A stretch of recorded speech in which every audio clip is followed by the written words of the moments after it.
Nah, anak-anak kita kembali lagi, yaitu namanya akan melanjutkan materinya yaitu 5B sub tema 2, PB-nya yaitu PB2.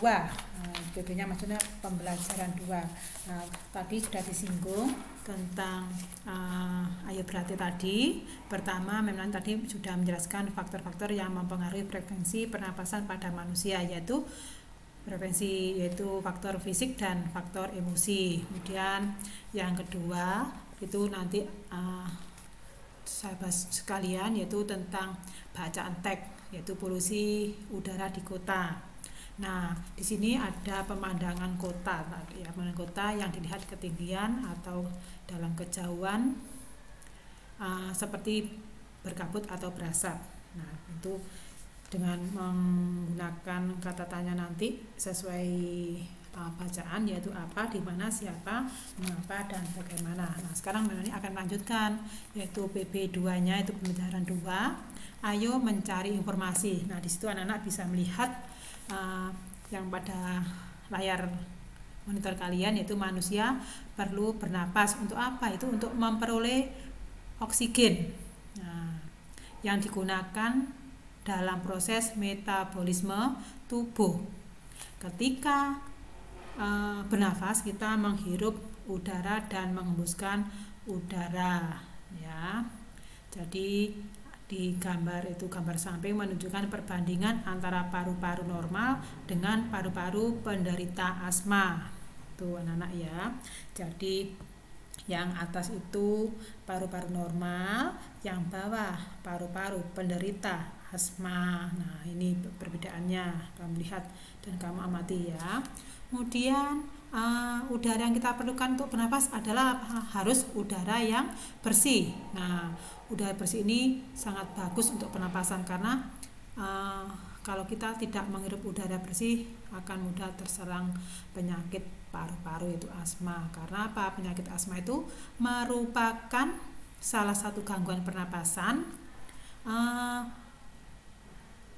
seseorang yang memiliki penyakit asma, yaitu akan mengalami kesulitan bernapas. Nah, akan menyulitkan gangguan untuk bernafas. Jadi kita itu harus menghirup udara yang bersih. Kalau yang terjadi kita menghirup udara kotor, bagaimana gangguan pernapasan pada kita? Nah, pernapasan apa yang terjadi? Mungkin terjadi akan mengganggu pernapasan kita, dengan itu mudah terkena penyakit asma, sesak nafas ya. Nah, di situ seseorang yang memiliki penyakit asma akan mengalami kesulitan bernapas ketika merasa kambuh. Nah, itu ya.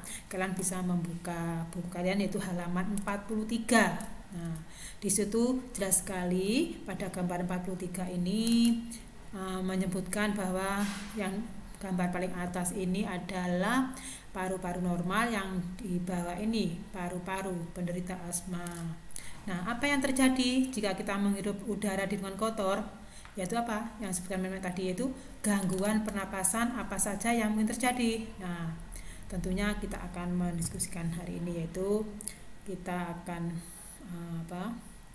mencari informasinya untuk mendiskusikan macam-macam gangguan pernapasan pada manusia dalam bentuk bagan. Nah, pertama, hari ini kita akan belajar apa? Mendiskusikan macam-macam gangguan pernapasan pada manusia dalam bentuk bagan. Yang kedua, kita akan belajar menjelaskan isi teks berdasarkan kata kunci. Yang ketiga, menjelaskan properti yang digunakan dalam tari. Jadi sikap yang kita akan kembangkan adalah cermat, teliti, kerjasama, dan percaya diri, ya anak-anak ya. Nah, sekarang kita akan mendiskusikan macam-macam gangguan pernapasan pada manusia dalam bentuk bagan. Nah, di sini berikut beberapa gangguan pada organ pernapasan manusia, yaitu 1, tuberkulosis. Nah, tuberkulosis. Terus kemudian bronkitis. Yang ketiga pneumonia, yang keempat influenza, yang kelima flu burung atau H5N1. Nah, sekarang itu kita akan mencari penyebab, gejala, dan pengobatannya. Nah, di sini sudah jelas, kamu ke halaman 44 itu ada nama, penyakit, penyebab, penjelasan, dan gejala ya anak-anaknya. Kamu buka lagi itu halaman 44. Nah, 44 ya. Tuberkulosis paru-paru, penyebabnya apa? Yaitu Mycobacterium tuberculosis. Nah, itu penyebabnya. Terus penjelasannya, penyakit infeksi pada paru-paru yang disebabkan oleh bakteri. Gejalanya apa? Yaitu gejalanya batuk berdahak disertai darah, nyeri di bagian dada, dan sering mengalami demam pada saat petang hari. Nah, sekarang memang akan menjelaskan tentang yang kedua, yaitu bronkitis. Tadi kan tuberkulosis paru-paru, sekarang bronkitis. Nah, bronkitis penyebabnya apa? Alergi, yaitu alergi bakteri, jamur, virus, dan zat-zat kimia. Penjelasannya yaitu penyakit peradangan pada lapisan cabang tenggorokan. Gejalanya batuk berdahak, demam ringan, dan cepat lelah. Itu cirinya orang kalau sedang mempunyai penyakit bronkitis. Nah, kemudian yang ketiga, pneumonia. Nah, penyebabnya apa? Nah, saya menerangkan akan menjelaskan yang ketiga. Yaitu pneumonia. Pneumonia. Yaitu penyebabnya adalah virus, bakteri, dan jamur. Penjelasannya yaitu penyakit peradangan pada paru-paru, terutama di bagian alveolus. Nah, bagian alveolus. Gejalanya itu pertama sulit bernapas, batuk, yaitu batuk disertai darah dan dada terasa sakit. Kemudian yang keempat, nah ini yang keempat sering kita jumpai, itu influenza. Nah, influenza itu penyebabnya adalah virus influenza. Penjelasannya yaitu penyakit menular melalui cairan yang keluar dari hidung atau mulut penderita flu ketika batuk atau bersin. Gejalanya apa, Nana? Gejalanya itu demam, sakit kepala, batuk, hidung berair, dan tenggorokan terasa sakit. Itu adalah gejala dari influenza. Nah, penyebabnya tadi apa? Yaitu virus influenza. Nah, tuh. Jadi penyakit ini penyakit menular melalui cairan yang keluar dari hidung. Biasanya bersin-bersin itu. Kalau kita dekat orang yang bersin, segera kita menghindari anak-anaknya, bukannya kita gimana itu enggak, tapi kita untuk menjaga kesehatan kita sendiri, karena itu gampang menular anak-anak ya, penyakit influenza itu gejalanya biasa kalau sudah terkena influenza biasanya anak-anak itu ya, orang itu cirinya itu demam, terus sakit kepala, batuk, hidungnya terus berair, terus tenggorokannya terasa sakit. Itu gejala dari influenza. Kemudian memang ini akan menjelaskan tentang ini yang kelima, itu flu burung. Nah, flu burung atau virus H5N1 itu penyebabnya adalah penyakit berbahaya dan dapat menular yang disebabkan oleh virus yang menyerang unggas. Nah, unggas banyak yang unggas, contohnya ayam, burung, terus kadang ya itu bebek. Jenis unggas itu namanya penyakit flu burung. Nah, itu penjelasannya penyakit berbahaya itu dapat menular yang disebabkan oleh virus yang tadi itu yang menyerang unggas. Gejalanya pertama biasanya kalau ke orang itu merasa demam, sakit kepala, batuk berair, dan tenggorokan terasa sakit. Jadi hampir sama seperti orang yang terkena influenza itu anak-anak ya. Ini coba kamu lihat gambarnya. Nah, gambarnya itu orang yang sedang batuk. Sekarang kita akan melanjutkan ya tentang pembelajaran 2, itu menjelaskan isi teks berdasarkan kata kunci. Nah, kalian bisa langsung membuka halaman 45. Judul bacaannya yaitu bronkitis dan asap berbahaya. Nah, itu salah satu ciri udara tercemar adalah berwarna. Nah ini, jadi anak-anak gangguan pernapasan itu dapat terjadi karena bakteri virus. Selain itu, gangguan pernapasan juga disebabkan oleh udara yang tercemar, misalnya asap kendaraan, asap pabrik, mungkin asap pembakaran sampah. Itu merupakan gangguan pernapasan yang terjadi karena bakteri virus, itu bisa merusak pernapasan kita. Karena apa? Adanya pencemaran asap tadi, anak-anak ya. Nah, di sini ada bacaan yang berjudul bronkitis dan asap berbahaya. Nah, saya bacakan sedikit aja anak-anak ya. Salah satu ciri udara tercemar adalah berwarna, misalnya putih maupun kelabu. Contohnya zat pencemar udara adalah asap. Jadi kita sudah tahu pokok semua asap kendaraan, baik itu asap pabrik, asap pembakaran sampah, tentunya itu sangat berbahaya. Termasuk contoh zat pencemaran udara. Nah, di sini asap yang terjadi akibat proses pembakaran tadi ya. Jadi bentuk zat pencemar berupa asap yang banyak ditemui dalam kehidupan sehari-hari. Nah, ada lagi dengan contoh sedikit aja, itu orang yang sedang merokok. Nah, asap rokok, jadi rokok yang dibakar menghasilkan asap yang juga mengandung zat berbahaya. Asap rokok tidak hanya berbahaya bagi perokok aktif, tetapi juga bagi perokok pasif, yaitu orang yang tidak merokok. Kalau kita dekat orang merokok, di sampingnya tentu kita tetap menghirup asap rokok tadi dengan secara nggak langsung. Nah, jadi gangguan pernapasan itu dapat disebabkan oleh asap rokok, misalnya tadi yaitu bronkitis. Nah, tadi penjelasan depan, bronkitis itu merupakan peradangan pada saluran udara di dalam paru-paru.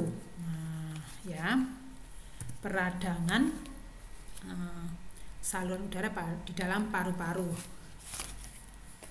Nah, di sini pada perokok bronkitis dapat terjadi secara berulang. Selain bronkitis berulang, ada pula bronkitis iritatif. Nah, bronkitis iritatif yang disebabkan apa? Disebabkan oleh berbagai jenis debu, mulai dari asam, yaitu asap dari asam kuat, misalnya amonia, klorin, hidrogen sulfida, dan sulfur dioksida. Nah, pertama gejala-gejala awal bronkitis itu ya, bronkitis itu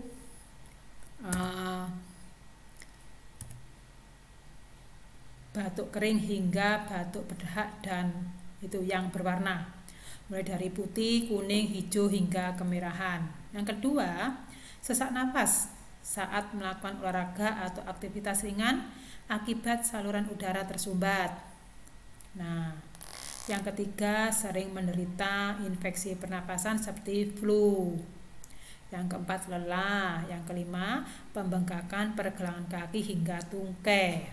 Kemudian yang keenam itu wajah dan telapak tangan berwarna kemerahan, terus sakit kepala, terus gangguan penglihatan. Nah, di situ tanda bahaya gangguan pernapasan yang disebabkan oleh pencemaran udara berupa asap rokok.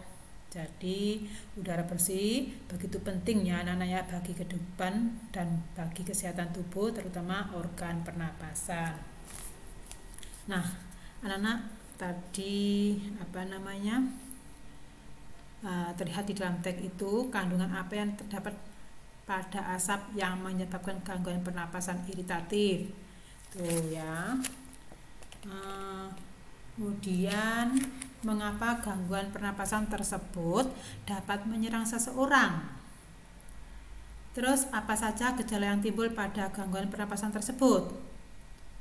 Apa saja bentuk udara tercemar yang ada di sekitarmu? Menurutmu bagaimana cara menghindari pencemaran udara?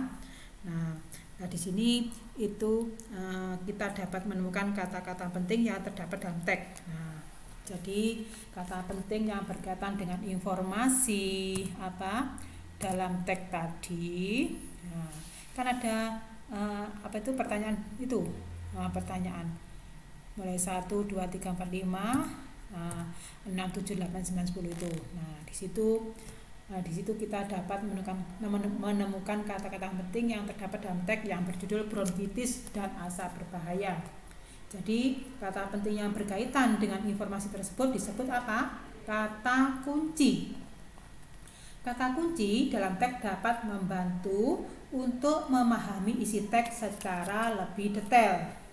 Jadi, kita dapat mengidentifikasi kata kunci sekaligus memahami isi teks menggunakan pertanyaan adik Simba, yaitu apa, di mana, siapa, mengapa, dan bagaimana.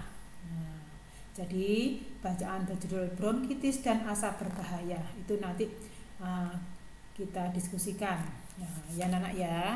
Nah, pertama setelah membaca dan menjawab pertanyaan, kita bisa mencatat kata kunci dalam teks. Nah, itu ya, bisa membuat kata kunci dalam teks. Terus kata kunci tersebut berkaitan dengan isi teks dalam contoh tabel. Nah, ini anak-anak ya, itu. Kemudian ada pertanyaan, misalkan apa bentuk pencemaran udara yang dijelaskan dalam teks. Nah, jadi tadi kata kuncinya sudah ketemu asap. Nah, kata kuncinya namanya asap. Ini. Terus informasi penting dalam teks yaitu asap merupakan bentuk pencemaran udara yang berasal dari pembakaran. Nah, itu. Untuk pertanyaannya tadi kan misalkan memang ini tadi menggunakan kata adik Simba tadi, yaitu apa, di mana, siapa, mengapa, dan bagaimana.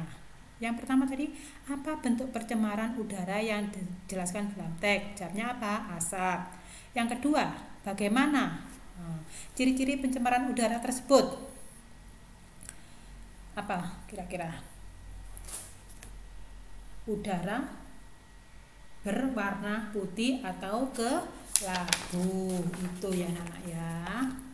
Terus kita langsung aja membahas ini, yaitu bagaimana dapat terjadi pencemaran udara berupa asap. Nah, asap terjadi adanya kebakaran. Terus apa bahaya pencemaran udara, yaitu gangguan pernapasan. Yang kelima, apa jenis gangguan pernapasan yang disebabkan pencemaran udara, yaitu apa? Bronkitis. Nah, bronkitis. Kemudian kandungan apa yang terdapat pada asap yang menyebabkan gangguan pernapasan iritatif, yaitu amonia, klorin, terus hidrogen, sulfida tadi ya. Nah, tadi kan ada sulfida. Nah, saya ulangi. Misalnya amonia, klorin, hidrogen sulfida, sulfur dioksida. Nah, itu. Terus mengapa gangguan pernapasan tersebut dapat menyerang seseorang? Nah, karena apa? Menghirup udara atau menghirup asap rokok atau asap kotor mengandung racun, itu anak-anak ya. Terus apa saja bentuk udara tercemar yang ada di sekitarmu? Misalkan asap kendaraan, asap mobil, asap motor, kemudian rokok. Nah, di situ anak ya. Jadi kita bisa membuat pertanyaan dengan adik Simba tadi. Apa saja tadi menurutmu bagaimana cara menghindari pencemaran udara? Yaitu menggunakan apa? Menggunakan masker, cara menghindari pencemaran udara ya. Terus menjauhi lingkungan yang tidak baik, misalkan lingkungan yang kotor itu ya anak ya. Tuh, menggunakan masker tadi sangat baik ya. Nah, setelah membaca dan menjawab pertanyaan, anak-anak tadi bisa menjawab semua apa yang sudah dibahas oleh anak tadi, yaitu anak-anak. Jadi kata kuncinya asap. Nah, ini tadi ya, kata kuncinya asap. Terus informasi penting yaitu asap merupakan bentuk pencemaran udara yang berasal dari pembakaran. Nah, kita lanjut langsung. Nanti kita langsung ke ini pembelajaran selanjutnya. Nah, kita akan menjelaskan properti yang digunakan dalam tari. Di situ ada tari payung ya anak-anak ya. Tapi sebelumnya anak-anak saya jelaskan sedikit ya. properti yang digunakan dalam tari. Selain tidak masuk sekolah, mari kita juga mengikuti les tari. Nah, itu biasanya apa? Di sini ada properti. Properti merupakan salah satu unsur pendukung dalam tari. Properti tari adalah benda-benda yang digunakan untuk mendukung suatu gerak tarian. Nah, di situ fungsi properti tari antara lain untuk menambah keindahan tarian atau menyampaikan pesan makna pada suatu tarian. Properti tari yang digunakan bermacam-macam bergantung pada penataan tari. Nah, ini di sini kamu lihat anak-anak ya, ini adalah properti yang digunakan adalah payung, namanya tari payung dari Sumatera Barat. Nah, propertinya yang jelas ini adalah payung. Nah, itu anak-anak ya. Kemudian ini yang kedua, properti yang digunakan orang ini penari Bali ya, yaitu kipas. Nah, ini kipasnya, kipas ya. Terus ada lagi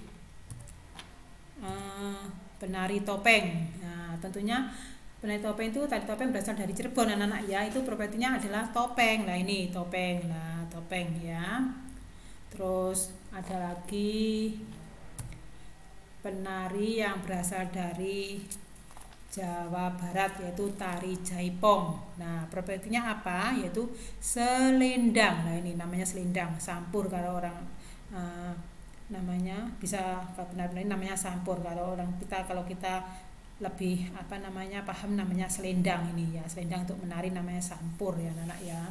Jadi kamu telah mengetahui beberapa properti tari, mulai dari ini saya ulangi ya, mulai dari penari payung, terus penari kipas, terus ada lagi penari topeng, juga penari jaipong. Nah, propertinya itu ada yang ciri khasnya. Kalau penari payung tentunya propertinya payung. Kalau penari Bali atau tari legong itu ada yang digunakan kipas. Sedangkan tari topeng yang berasal dari Cirebon adalah topeng. Dan tari yang keempat tadi contohnya tari jaipong itu propertinya adalah selendang. Nah, itu anak-anak ya. Jadi kita sudah mencari gambar-gambar tari lain. Nah, mungkin kamu bisa mencarikan gambar-gambar tarian lain yang menggunakan properti, misalnya dari media cetak atau media elektronik, kalian bisa itu ya. Kemudian kamu bisa mencetak gambar yang kamu peroleh, terus nanti ditempelkan di kertas HVS. Itu anak-anak bisa melakukan ya, itu sebagai PR.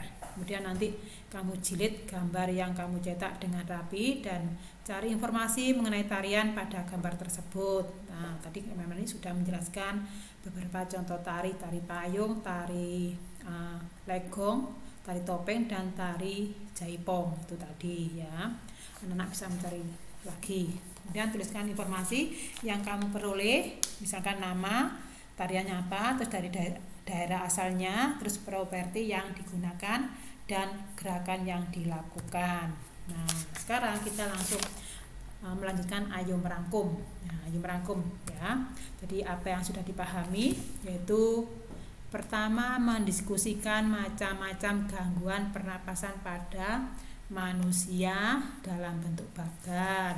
Nah, tadi anak-anak itu ya. Kemudian yang kedua, kata kunci pada attack bronkitis dan asap berbahaya. Lalu menjelaskan properti yang digunakan dalam tari. Tadi sudah dijelaskan di depan ya anak-anak. Jadi anak-anak bisa menuliskan macam-macam gangguan pernapasan. Terus kata kunci pada attack bacaan bronkitis dan asap berbahaya. Dan contoh tari dan propertinya. Jelaskan anak-anak ya. Tuh, jadi untuk pembahasan air berlatih nanti kita bahas di waktu Zoom anak-anak ya. Tuh, jadi kita sudah mempelajari sampai ayo merangkum ya. Itu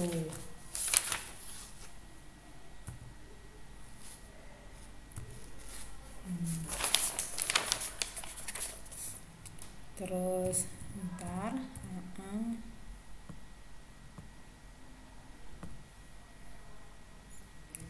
sudah selesai kita hari ini anak-anak ya. Terima kasih. Semoga apa yang disampaikan Mem Nani itu bisa bermanfaat untuk pembelajaran tematik itu anak-anak ya.